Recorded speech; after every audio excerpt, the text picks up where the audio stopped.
welcome to my channel Magic of Medicine. Today we will read about Wernicke's encephalopathy.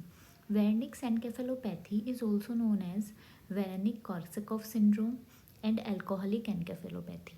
Wernicke-Korsakoff syndrome because of the name of the doctors who first described and noticed this disease, and alcoholic encephalopathy because alcohol is the most common cause of Wernicke's encephalopathy.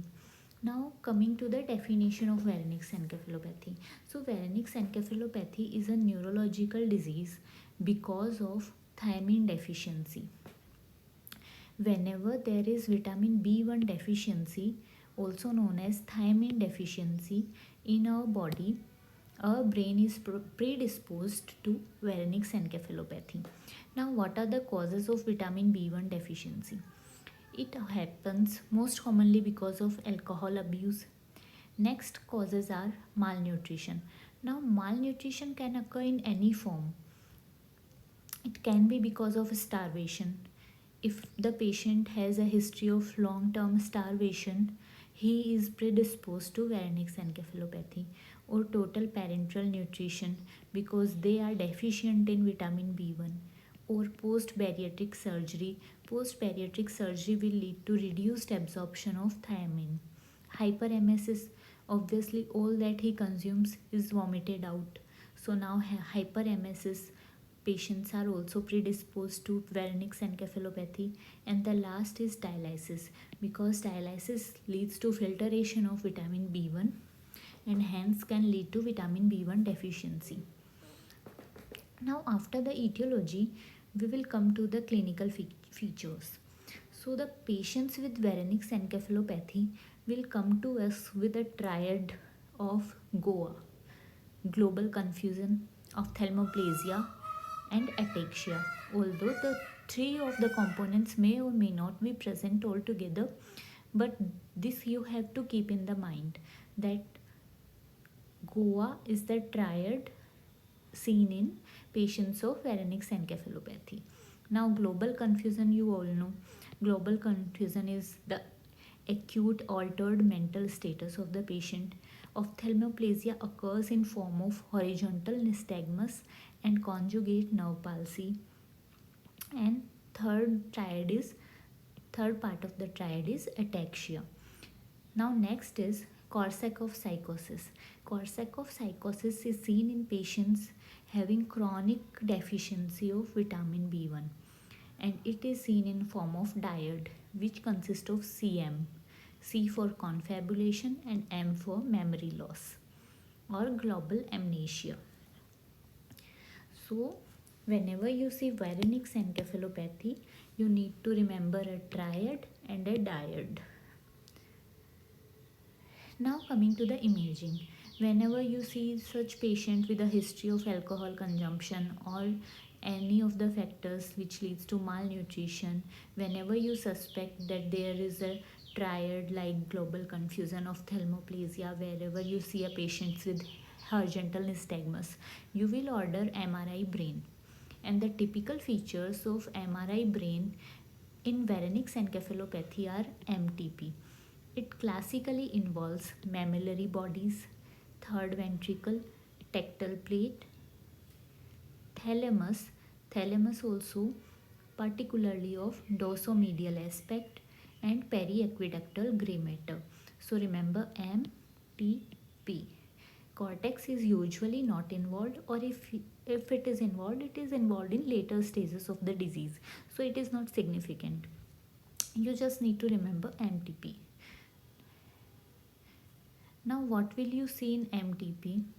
You will see T1 hypointensity, T2 hyperintensity, flare hyperintensity. Contrast and diffusion are vague. They can be positive, they can be negative. And on magnetic spectroscopy, you will see NAA decrease and lactate peak. Now this is the classic imaging finding. You can see these two mammillary bodies here. The mammillary bodies are hyper intense. Also you can see dorsomedial thalamus hyperintensity, and same here you can see periaqueductal gray matter hyperintensity. So MTP is the classic finding. M, T and P. Now the differentials of MTP involvement are Leak's disease, but the only feature which differentiates Leak's from Wernicke's is the history and the imaging finding which suggests that it is Wernicke's over Leak's is the mammillary body. Mammillary bodies are involved in Wernicke's while they are spared in Leak's. They are always spared in Leak's disease. So remember this line, mammillary bodies are not involved in Leak's disease.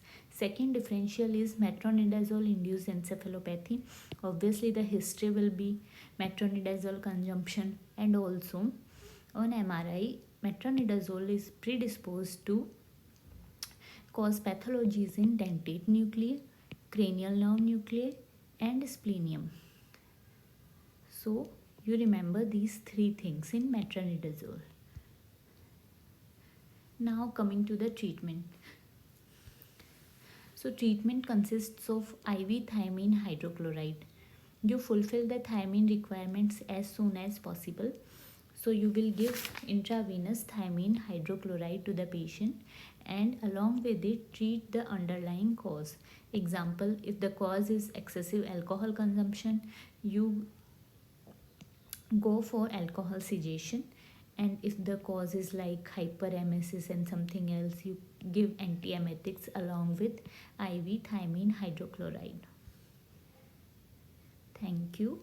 So again, coming to the summary, first thing is etiology. So etiology is thiamine deficiency, that is vitamin B1 deficiency. Second thing is clinical feature. Clinical feature is GOA, CM.